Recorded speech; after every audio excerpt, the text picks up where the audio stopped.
ಕೆಲವರು ನಮ್ಮ ಜೀವನಕ್ಕೆ ಬಂದು ಪ್ರೀತಿಯ ಹೆಸರಿನಲ್ಲಿ ನಮ್ಮ ಹೃದಯವನ್ನೇ ಮುರಿದು ಹೋಗುವಂತೆ ಮಾಡ್ತಾರೆ. ನಾವು ನೋವನ್ನ ಮರೆತು ಬಹುಶಃ ಬದಲಾಗ್ತಾರೆ ಇವರು ಅಂತ ಅನ್ಕೊಂಡು ಮತ್ತೆ ಭರವಸೆಯಿಂದ ಅವ್ರನ್ನ ನಂಬ್ತೇವೆ ಅಲ್ವಾ. ಆದ್ರೆ ಜೀವನ ನಮ್ಗೆ ಪಾಠಗಳನ್ನ ಕಲಿಸ್ತಾ ಹೋಗುತ್ತೆ. ಕ್ಷಮೆ ಅಂತ ಅಂದ್ರೆ ಮರೆತು ಬಿಡೋದು ಅಂತ ಅಲ್ಲ.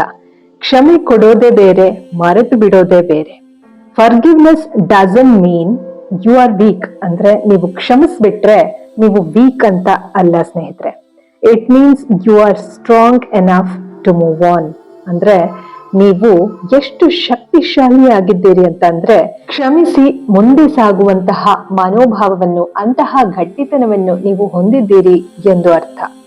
ಫರ್ಗಿವಿಂಗ್ ಅಂತ ಅಂದ್ರೆ you are wise enough not to fall again. ಅಂದ್ರೆ ನೀವು ಎಷ್ಟು ಬುದ್ಧಿವಂತರು ಅಂತ ಅಂದ್ರೆ ಮತ್ತೆ ಹಿಂದೆ ನಿಮಗೆ ನೋವು ಉಂಟಾಯ್ತಲ್ಲ, ಅದೇ ರೀತಿಯ ನೋವಿಗೆ ನೀವು ಬೀಳದಂತೆ ನಿಮ್ಮನ್ನು ನೀವು ಕಾಪಾಡಿಕೊಳ್ಳುವಂತಹ ಬುದ್ಧಿಯನ್ನು ಹೊಂದಿದ್ದೀರಿ ಎಂದು ಅರ್ಥ. Welcome back to my YouTube channel. ನೀವು ನೋಡ್ತಾ ಇರಾ positive vibes Karnataka YouTube channel. ನಾನು ನಿಮ್ಮ Chaitra, narcissistic abuse recovery coach, ಜೊತೆಗೆ ಸರ್ವೈವರ್ ಕೂಡ. ಸ್ನೇಹಿತರೆ, ಇವತ್ತಿನ ವಿಡಿಯೋನಲ್ಲಿ ನಾವು ನಮ್ಮ ಇಡೀ ಜೀವನಕ್ಕೆ ಅಂದ್ರೆ ಯಾವುದೇ ಹಂತದಲ್ಲಿ ನಮ್ಮ ಜೀವನಕ್ಕೆ ಬೇಕಾಗಿರುವಂತಹ ಒಂದು ಪಾಠ ಅಥವಾ ಒಂದು ಕಲೆಯ ಬಗ್ಗೆ ತಿಳ್ಕೊಳ್ತಾ ಹೋಗೋಣ. ಸೊ ಇವತ್ತಿನ ವಿಡಿಯೋ ನಿಮ್ಮ ಹೃದಯಕ್ಕೆ ತುಂಬಾನೇ ಹತ್ತಿರವಾಗಿರುತ್ತೆ. ಈ ವಿಡಿಯೋನಲ್ಲಿ ನಾವು ಕ್ಷಮೆ ಅನ್ನೋದು ಎಷ್ಟು ಮುಖ್ಯ, ಜೊತೆಗೆ ಮರೆತರೆ ಯಾಕೆ ಮತ್ತೆ ನೋವು ಬರುತ್ತೆ, ಅದರ ಜೊತೆಗೆ ಎಮೋಷನಲ್ ಬೌಂಡ್ರೀಸ್ ಅಂತ ಅಂದ್ರೆ ಏನು, ಮತ್ತು ನಾರ್ಸಿಸಿಸಂ ರಿಕವರಿಯ ಒಂದು ಹೀಲಿಂಗ್ ಜರ್ನಿನಲ್ಲಿ ಕ್ಷಮೆ ಹೇಗೆ ಒಂದು ಹೀಲಿಂಗ್ ನ ಹಂತ ಅನ್ನೋದನ್ನ ತಿಳ್ಕೊಳ್ತಾ ಹೋಗೋಣ. ಅಂದ್ರೆ ಹೀಲಿಂಗ್ ನ ಒಂದು ಭಾಗ ಆಗಿರುತ್ತೆ ಈ ಒಂದು ಫರ್ಗಿವ್ನೆಸ್ ಅನ್ನೋದು, ಅಂದ್ರೆ ಕ್ಷಮಿಸುವಂತದ್ದು.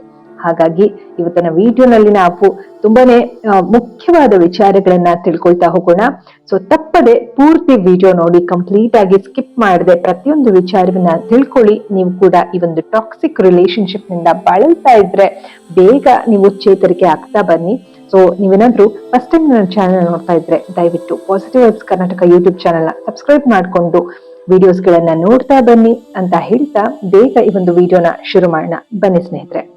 ಮೊದಲನೇದಾಗಿ ಕ್ಷಮೆ ಕೊಡೋದು ಯಾಕೆ ಮುಖ್ಯ, ಅಂದ್ರೆ ಒಬ್ಬರನ್ನ ಕ್ಷಮಿಸೋದು ಯಾಕೆ ತುಂಬಾ ಮುಖ್ಯ ಅನ್ನೋದನ್ನ ನೋಡ್ತಾ ಹೋಗೋಣ. ಕ್ಷಮೆ ಅಂತ ಅಂದ್ರೆ ನಿಮ್ಗೆ ಯಾರು ನೋವು ಕೊಟ್ಟಿರ್ತಾರೆ ಅಲ್ವಾ ಸ್ನೇಹಿತರೆ, ಅಂತಹ ವ್ಯಕ್ತಿಗಳಿಗೆ ನೀನು ಮಾಡಿದ ತಪ್ಪು ಸರಿಯಾಗಿದೆ ಅನ್ನುವ ಸೂಚನೆ ಕೊಡುವಂತದ್ದಾಗಿರೋದಿಲ್ಲ ಆಯ್ತಾ.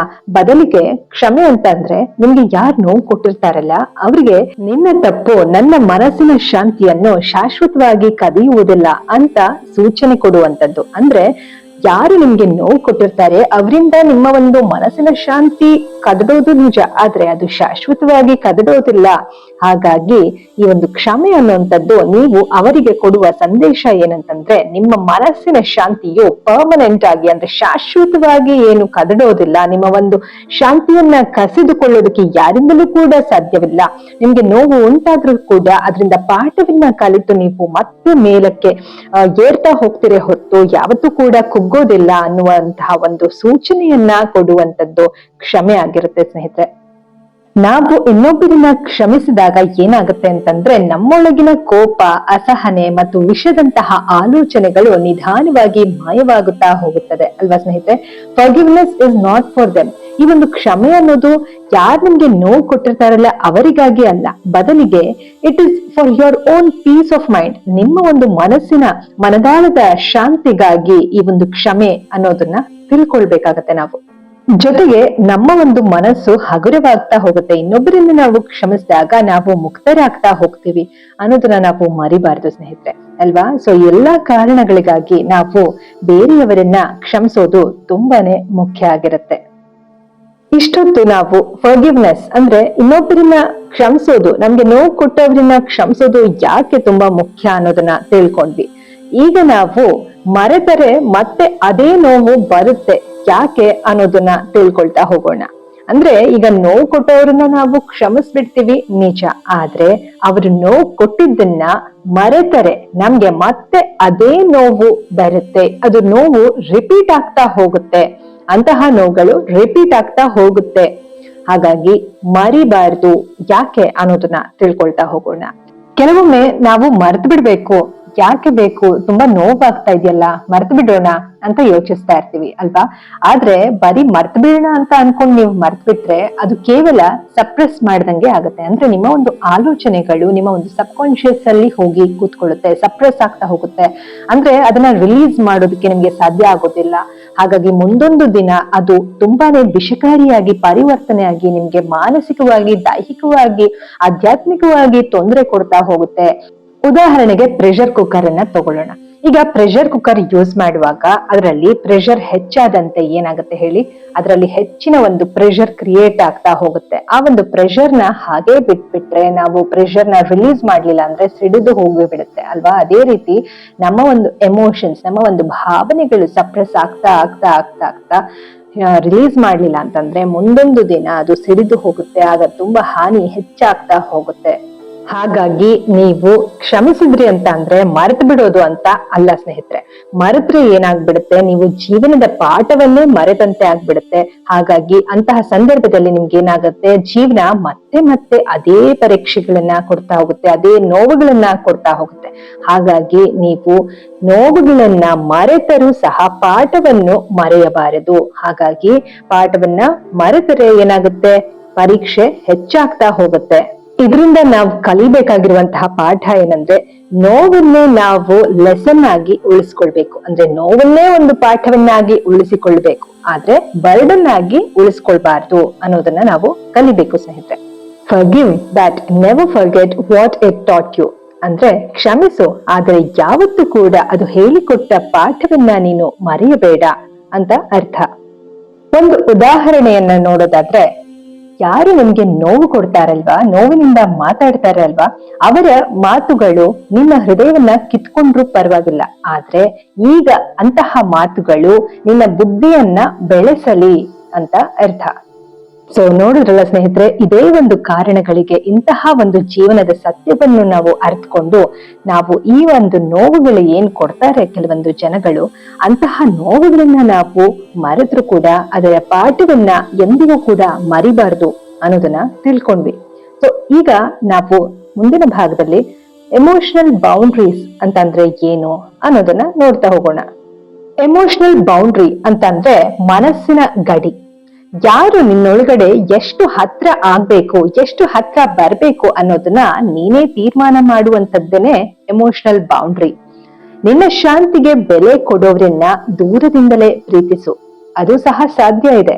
ಬೌಂಡ್ರೀಸ್ ಅಂತ ಅಂದ್ರೆ ಗೋಡೆಗಳಲ್ಲ, ಬದಲಿಗೆ ಅದು ಗೇಟ್ ಅಂದ್ರೆ ವಾಲ್ಗಳಲ್ಲ. ವಾಲ್ ಅಂತ ಅಂದ್ರೇನು, ಗೋಡೆ ಅಲ್ವಾ. ಬೌಂಡ್ರೀಸ್ ಅಂತಂದ್ರೆ ವಾಲ್ಸ್ ಅಲ್ಲ, ಆದ್ರೆ ಬರೀ ಅದು ಗೇಟ್ ಅಂತಾನೆ ಹೇಳ್ಬಹುದು. ಗೇಟ್ ಅಂದ್ರೆ ನಿಮ್ಗೆ ಗೊತ್ತಿರುತ್ತೆ ಅಲ್ವಾ, ಮುಚ್ಚಬಹುದು, ತೆಗಿಬಹುದು ಅಲ್ವಾ. ಮನೆಗೆ ಯಾರಾದ್ರೂ ಬಂತು ಅಂದ್ರೆ ನಾವು ಗೇಟ್ ನ ತೆಗಿತೀವಿ ಮತ್ತೆ ಹಾಕ್ತಿವಿ ಅಲ್ವಾ. ಆದ್ರೆ ಗೋಡೆಗಳು ಅದು ಭದ್ರವಾಗಿ ಯಾವಾಗ್ಲೂ ಕೂಡ ಮುಚ್ಚಿಬಿಟ್ಟಿರುತ್ತೆ ಅಲ್ವಾ. ಬೌಂಡ್ರೀಸ್ ಅಂತಂದ್ರೆ ವಾಲ್ಸ್ ಅಂತ ಅಲ್ಲ, ಅಂದ್ರೆ ಭದ್ರವಾಗಿ ಯಾವಾಗ್ಲೂ ಮುಚ್ಚಿರುವಂತದ್ದಲ್ಲ, ಗೇಟ್ಗಳಾಗಿರುತ್ತೆ. ಅಂದ್ರೆ ಬಾಗಿಲುಗಳು ಅಂತ ಅರ್ಥ. ಬಾಗಿಲುಗಳು ಅಂತ ಅಂದ್ರೆ ತೆರಿಬಹುದು ಮತ್ತೆ ಹಾಕ್ಬಹುದು ಅಲ್ವಾ. ಅದೇ ರೀತಿ ಯಾರು ನಿಮ್ಗೆ ರೆಸ್ಪೆಕ್ಟ್ ಕೊಡ್ತಾರೆ ಅಂತವರಿಗೆ ನೀನು ಗೇಟ್ ಅಥವಾ ಬಾಗಿಲನ್ನ ತೆಗಿಬೇಕು. ಯಾರು ನಿನ್ನ ಒಂದು ನೆಮ್ಮದಿ ಶಾಂತಿಯನ್ನ ಕಳೆಯುವ ಹಾಗೆ ಮಾಡ್ತಾರೆ, ಯಾರು ನಿಮ್ಗೆ ರೆಸ್ಪೆಕ್ಟ್ ಕೊಡೋದಿಲ್ಲ, ಯಾರು ನಿಮ್ಗೆ ಅವಮಾನ ಮಾಡ್ತಾರೆ, ರೆಸ್ಪೆಕ್ಟ್ ಕೊಡಿಲ್ಲ ಅಂದ್ರೂ ಪರವಾಗಿಲ್ಲ, ಆದ್ರೆ ಅವಮಾನ ಮಾಡ್ತಾರಲ್ವಾ, ಯಾರು ನಿಮ್ಗೆ ತೊಂದರೆ ಕೊಡ್ತಾರಲ್ವಾ, ಅಂತವರಿಗೆ ನೀವು ಬಾಗಿಲುಗಳನ್ನ ಮುಚ್ಚಿ ಬಿಡ್ಬೇಕು. ಆದ್ರೆ ಕೆಲವು ವ್ಯಕ್ತಿಗಳು ಅವರ ತಪ್ಪುಗಳನ್ನ ತಿದ್ಕೊಂಡು ನಿಮ್ಮ ಜೊತೆ ಮಾತನಾಡಲು ಮತ್ತೆ ಪ್ರಯತ್ನಿಸಿ ನಿಮ್ಮ ಜೀವನಕ್ಕೆ ಮತ್ತೆ ಎಂಟ್ರಿ ಕೊಟ್ಟಾಗ, ನೀವು ಕ್ಷಮಿಸಿದಾಗ ಅವರು ಮತ್ತೆ ನಿಮ್ಮ ಬಾಳಲ್ಲಿ ನಿಮ್ಗೆ ನೋವು ಕೊಡದಂತೆ ಒಳ್ಳೆಯ ರೀತಿಯಲ್ಲಿ ನಡೆದುಕೊಂಡು ಹೋಗ್ತಾ ಇದ್ರೆ ಆಗ ನೀವು ಬಾಗಿಲುಗಳನ್ನ ತೆರಿಬೇಕು. ಆದ್ರೆ ಎಂತಹ ಸಂದರ್ಭದಲ್ಲಿ ನೀವು ಈ ಒಂದು ಎಮೋಷನಲ್ ಬೌಂಡ್ರೀಸ್ ಅಥವಾ ಗೇಟ್ ಅನ್ನು ಮುಚ್ಚುವಂತಹ ಕೆಲಸವನ್ನ ಮಾಡ್ಬೇಕು ಅಂತ ಅಂದ್ರೆ, ಯಾವಾಗ ನೀವು ಎಷ್ಟೋ ಬಾರಿ, ನೂರಾರು ಬಾರಿ ನೀವು ಕ್ಷಮಿಸಿದರೂ ಸಹ ಮತ್ತೆ ಮತ್ತೆ ತೊಂದರೆ ಕೊಡ್ತಾರಲ್ಲ, ಅಂತವರಿಗೆ ನೀವು ಬಾಗಿಲನ್ನು ಮುಚ್ಚಲೇಬೇಕು. ಕೆಲವೊಮ್ಮೆ ತುಂಬಾ ಹತ್ತಿರದವರು ಅಂದ್ರೆ ನಿಮ್ಮ ರಕ್ತ ಸಂಬಂಧಿಗಳಿಂದನೇ ನಿಮ್ಗೆ ತುಂಬಾನೇ ನೋವುಂಟಾಗ್ತಾ ಇರುತ್ತೆ. ಅವರಿಂದ ಯಾವುದೇ ರೀತಿಯ ಒಂದು ಪ್ರೀತಿ, ವಾತ್ಸಲ್ಯ ನಿಮ್ಗೆ ಸಿಗ್ತಾ ಇರೋದಿಲ್ಲ.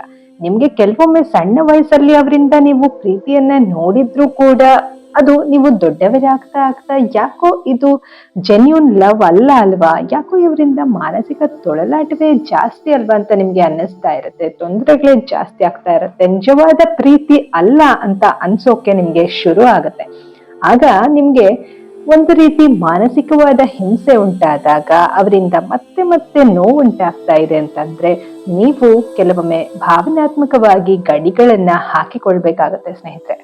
ಸೊ ಈಗ ನಿಮ್ಗೆ ಈ ಒಂದು ಭಾವನಾತ್ಮಕ ಗಡಿ ಅಂತಂದ್ರೆ ಎಮೋಷನಲ್ ಬೌಂಡ್ರಿ ಅನ್ನೋದು ಎಷ್ಟು ಮುಖ್ಯ ಅಂತ ಅರ್ಥ ಆಯ್ತು ಅಂತ ಭಾವಿಸ್ತೀನಿ ಸ್ನೇಹಿತರೆ.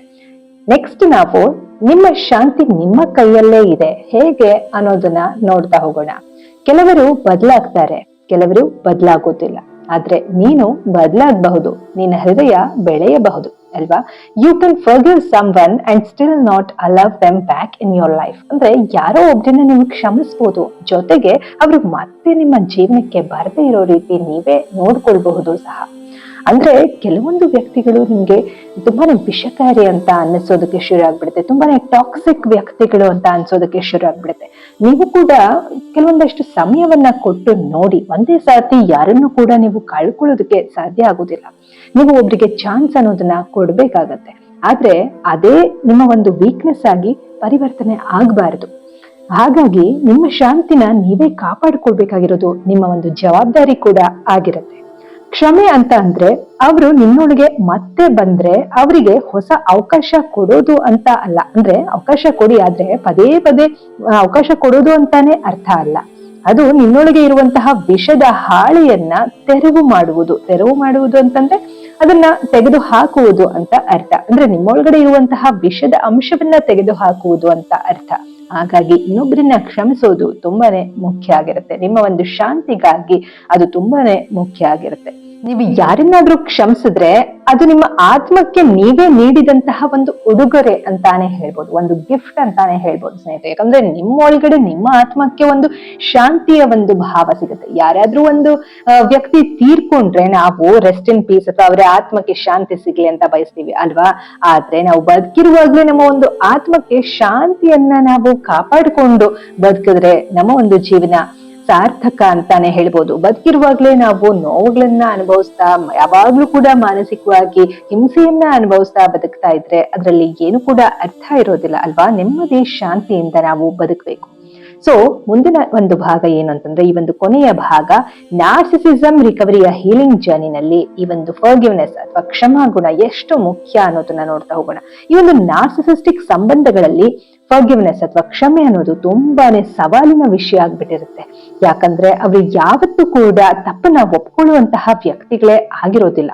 ಆದ್ರೆ ನೀನು ಅವರ ತಪ್ಪಿಗೆ ಕೋಪ ಹಿಡ್ಕೊಂಡು ಕೂತ್ಕೊಂಡ್ರೆ, ಅಂದ್ರೆ ಕೋಪ ಮಾಡ್ಕೊಂಡು ಕೂತ್ಕೊಂಡ್ಬಿಟ್ರೆ ಏನಾಗ್ಬಿಡುತ್ತೆ, ಅವರು ನಿನ್ನ ಮನಸ್ಸಿನಲ್ಲಿ ಸ್ಪೇಸ್ ನ ಹಿಡ್ಕೊಂಡು ಕೂತ್ಕೊಂಡ್ಬಿಡ್ತಾರೆ. ಅಂದ್ರೆ ನಿಮ್ಮ ಒಂದು ಮನಸ್ಸಿನಲ್ಲಿ ಜಾಗನ ಹಿಡ್ಕೊಂಡು ಪಟ್ಟಾಗಿ ಕೂತ್ ಬಿಡ್ತಾರೆ, ಯಾವಾಗ್ಲೂ ಕೂಡ ತೊಂದರೆ ಕೊಡೋದಕ್ಕೇನೆ ಕೂತ್ ಬಿಟ್ಟಿರ್ತಾರೆ. ಹಾಗಾಗಿ ಫರ್ಗಿವ್ನೆಸ್ ಅಂದ್ರೆ ಕ್ಷಮೆ ಅನ್ನೋದು ನಾರ್ಸಿಸಿಸಂ ಈ ಒಂದು ರಿಕವರಿನಲ್ಲಿ ಏನ್ ಅರ್ಥ ಅಂತಂದ್ರೆ, ನಾನು ನಿನ್ನಿಂದ ನೋವಾಯ್ತು ಅಂತ ಸುಮ್ಮನೆ ಕೂತ್ಕೊಳ್ಳುವಂತಹ ವ್ಯಕ್ತಿ ಅಲ್ಲ, ಆದ್ರೆ ಈಗ ನಿನ್ನಿಂದ ಮುಕ್ತಳಾಗಿದ್ದೇನೆ, ನಿನ್ನಿಂದ ಬಿಡುಗಡೆಯನ್ನ ಹೊಂದಿದ್ದೇನೆ ಅಂತ ಭಾವಿಸುವಂತಹ ವ್ಯಕ್ತಿ ಅಂತ ನೀವು ನಿಮ್ಗೆ ನೀವೇ ಅಂದುಕೊಂಡು ಅದಕ್ಕೆ ಪೂರಕವಾಗಿ ಜೀವನವನ್ನ ಸಾಗಿಸ್ತಾ ಹೋಗ್ಬೇಕು.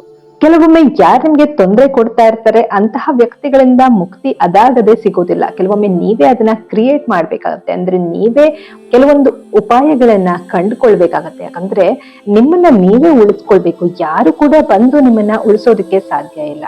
ನಿಮ್ಗೆ ಕ್ಲೋಜರ್ ಅನ್ನೋದು ಸಿಗ್ತಾ ಇರೋದಿಲ್ಲ ಅಂತಹ ವ್ಯಕ್ತಿಗಳಿಂದ, ಅಂದ್ರೆ ಮುಕ್ತಿ ಅನ್ನೋದು ಸಿಗ್ತಾ ಇರೋದಿಲ್ಲ. ಆ ಒಂದು ಕ್ಲೋಜರ್ ನ ನೀವೇ ಕ್ರಿಯೇಟ್ ಮಾಡ್ಬೇಕು ವಿತ್ ಇನ್ ಯೋರ್ ಸೆಲ್ಫ್. ನಿಮ್ಮೊಳಗಡೆ ನೀವೇ ಕ್ರಿಯೇಟ್ ಮಾಡ್ಕೊಳ್ಬೇಕು ಒಂದು ಎಮೋಷನಲ್ ಬೌಂಡ್ರಿ, ಭಾವನಾತ್ಮಕ ಗಡಿಯನ್ನ ಹಾಕಿಕೊಳ್ಬೇಕು.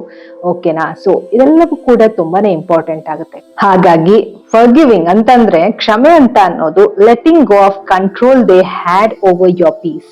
ಅಂದ್ರೆ ನಿಮ್ಮ ಒಂದು ಶಾಂತಿ ಅಥವಾ ನೆಮ್ಮದಿಯ ಮೇಲೆ ಅವರ ಒಂದು ಹಿಡಿತ ಏನಿತ್ತಲ್ವಾ ಅದನ್ನ ಬಿಡುಗಡೆ ಮಾಡುವಂತದ್ದೇ ಕ್ಷಮೆ ಅಂತ ಅರ್ಥ ಸ್ನೇಹಿತರೆ. ಹಾಗಾಗಿ ನಿಮ್ಮ ಒಂದು ಶಾಂತಿ, ನಿಮ್ಮ ಒಂದು ನೆಮ್ಮದಿಗಾಗಿ, ನಿಮ್ಮ ಒಂದು ಮನದಾಳದ ಶಾಂತಿಯ ಜೀವನಕ್ಕಾಗಿ ನೀವು ನಿಮಗೆ ನೋವು ಕೊಟ್ಟವರನ್ನ ಕ್ಷಮಿಸಿ ಬಿಡಬೇಕು ಅಂತಂದ್ರೆ ಕ್ಷಮಿಸಿ ಮುಂದೆ ಸಾಗುತ್ತಾ ಹೋಗಬೇಕು, ನಿಮ್ಮ ಏಳಿಗೆ ಕಡೆ ಗಮನ ಕೊಡುತ್ತಾ ಹೋಗಬೇಕು. ಕೊನೆಯದಾಗಿ ನಾವು ನೆನಪಿಟ್ಟುಕೊಳ್ಳಬೇಕಾದಂತಹ ವಿಷಯವೇನಂದ್ರೆ, ಕ್ಷಮಿಸು ಆದರೆ ನಿನ್ನ ಗಡಿಯನ್ನ ಕಾಯ್ದುಕೋ. Forgive but protect your boundaries. ಜೊತೆಗೆ ಮರೆತು ಬಿಡಬೇಡ, ಆದರೆ ಕೋಪ ಹಿಡಿದುಕೊಳ್ಳಬೇಡ. ಅಂದ್ರೆ ನಿಮ್ಗೆ ನೋವು ಕೊಟ್ಟಿರ್ತಾರಲ್ವಾ, ಅದರಿಂದ ಕಲಿತಂತಹ ಪಾಠವನ್ನ ಮರಿಬೇಡ. ಜೊತೆಗೆ ಕೋಪನ ಕೂಡ ಹಿಡಿದಿಟ್ಕೊಳ್ಬೇಡ, ರಿಲೀಸ್ ಮಾಡು, ಬಿಟ್ಟು ಬಿಡು. ಜೊತೆಗೆ ಶಾಂತಿ ಅಂತ ಅಂದ್ರೆ ಮೌನ ಅಲ್ಲ, ಅದು ಸೆಲ್ಫ್ ರೆಸ್ಪೆಕ್ಟ್. ಅಂದ್ರೆ ಶಾಂತಿ ಅನ್ನೋದು ಕೇವಲ ಸೈಲೆನ್ಸ್ ಅಥವಾ ಕೇವಲ ಮೌನ ಅಷ್ಟೇ ಅಲ್ಲ, ಅದು ಸೆಲ್ಫ್ ರೆಸ್ಪೆಕ್ಟ್ ಆಗಿರುತ್ತೆ. ನೋಡಿದ್ರಲ್ಲ ಸ್ನೇಹಿತರೆ, ಇಷ್ಟು ಹೊತ್ತು ನೀವು ಸಾಕಷ್ಟು ವಿಚಾರಗಳನ್ನ ತಿಳ್ಕೊಂಡ್ರಿ ಅಲ್ವಾ. ಹಾಗಾಗಿ ಫರ್ಗಿವಿಂಗ್ ವಿತೌಟ್ ಫರ್ಗೆಟಿಂಗ್ ಅನ್ನೋದು ತುಂಬಾನೇ ಮುಖ್ಯ. ಅಂದ್ರೆ ಮರಿದಂತೆ, ನೀವು ಪಾಠಗಳನ್ನ ಮರೆಯದೆ ನೀವು ಕ್ಷಮಿಸೋದು ತುಂಬಾನೇ ಮುಖ್ಯ. ಆರ್ಟ್ ಆಫ್ ಬೌಂಡ್ರೀಸ್ ಅಂದ್ರೆ ಎಮೋಷನಲ್ ಬೌಂಡ್ರೀಸ್, ಭಾವನಾತ್ಮಕ ಗಡಿಗಳು ತುಂಬಾನೇ ಮುಖ್ಯ, ಬಾಗಿಲುಗಳು ತುಂಬಾನೇ ಮುಖ್ಯ. ನಿಮ್ಮ ಒಂದು ಶಾಂತಿಯನ್ನ ಕಾಪಾಡಿಕೊಳ್ಳೋದು ತುಂಬಾನೇ ಮುಖ್ಯ ಸ್ನೇಹಿತರೆ. ಸೊ ಇದೇ ಒಂದು ಜೀವನದ ಪಾಠವು ನಾವು ಕಲಿತರೆ ನಮ್ಮ ಯಾವುದೇ ಜೀವನದ ಹಂತದಲ್ಲೂ ಕೂಡ ನಮ್ಗೆ ತುಂಬಾನೇ ಹೆಲ್ಪ್ ಆಗುತ್ತೆ. ಇಂತಹ ವಿಷಯಗಳು ತುಂಬಾನೇ ಯೂಸ್ ಆಗುತ್ತೆ ಅಂತ ಹೇಳ್ತಾ ಈ ಒಂದು ವಿಡಿಯೋನ ಇಲ್ಲಿಗೆ ಮುಗಿಸ್ತಾ ಇದೀನಿ. ಮುಂದಿನ ವಿಡಿಯೋನಲ್ಲಿ ಮತ್ತೊಂದು ಒಳ್ಳೆಯ ವಿಚಾರದೊಂದಿಗೆ ನಿಮ್ಮ ಮುಂದೆ ಬರ್ತೀನಿ. ಅಲ್ಲಿವರೆಗೂ think positive, be an optimist, life is beautiful and make the most of it. ಎಲ್ಲರಿಗೂ ಶುಭವಾಗಲಿ. ಧನ್ಯವಾದಗಳು.